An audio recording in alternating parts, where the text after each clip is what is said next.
Hey, it's me. I'm back again. These are fun. I'm having fun doing this. This is like my study break now.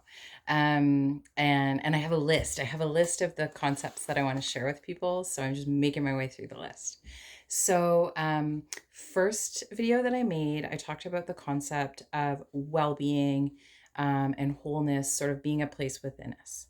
The second video I made, I offered the notion of growth mindset and that we can pretty much achieve anything we set our mind to with time and repeated effort.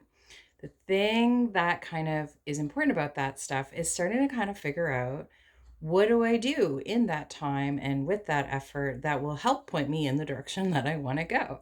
And so this is where already everything starts to sort of intermingle, right?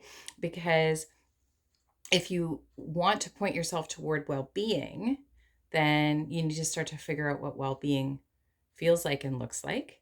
And you need to start speaking to yourself in a way that supports well-being, right?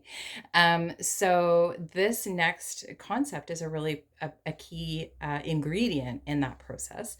And it's called, I'm going to talk to you about synaptic pruning, but it's a part of the understanding that we have of neuroplasticity.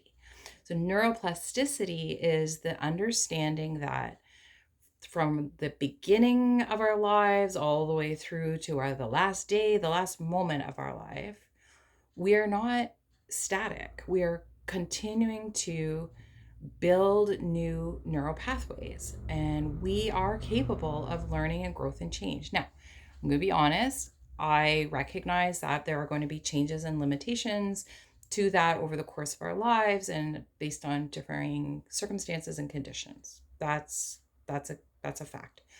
But for the most part, we can still be influencing the neural pathways, and that is what synaptic pruning is about. Synaptic pruning in and of itself is probably the biggest piece that we need to make ourselves aware of and capitalize on. I'll actually sometimes use the expression brain hacking, because what we're really doing is we're taking this information and we're strategically using it to support ourselves. So basically, think about the neural pathways and the thought processes in our mind as pathways through a park or through a jungle, right? The path that we take the most often gets beaten down. It becomes very easy to see it. It becomes very easy to take that path. And I mean, really, if you're a new visitor in that area, the path you're going to follow is the one that's been most beaten down. It looks like the right way to go, so you follow it. Okay. In time, if the path does not get used, it'll get grown over and it becomes harder to see, harder to use, less frequently reinforced. We might even lose it altogether. It might become overgrown. That's exactly the same thing that happens in our mind.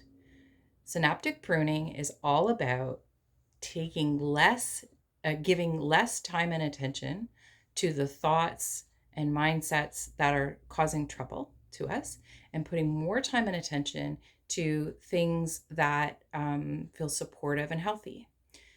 That, a lot of the time, it's actually going to start with the way that you speak to yourself.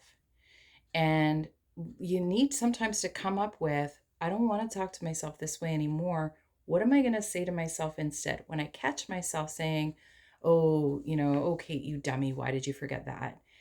What am I going to say instead? Oh, gosh, silly me. I want to remember to put it here next time so I won't forget it.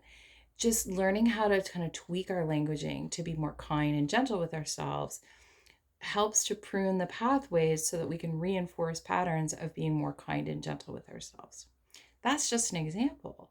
We can take this idea of synaptic pruning and we can pair it with growth mindset, for example, and we can use it to reinforce over and over any new behavior that we want to, and also extinguish things that we don't want in our lives anymore. That's it. That's synaptic pruning. Add it to the list, knock it away if you think it's crap, but I think it's a keeper. See you later.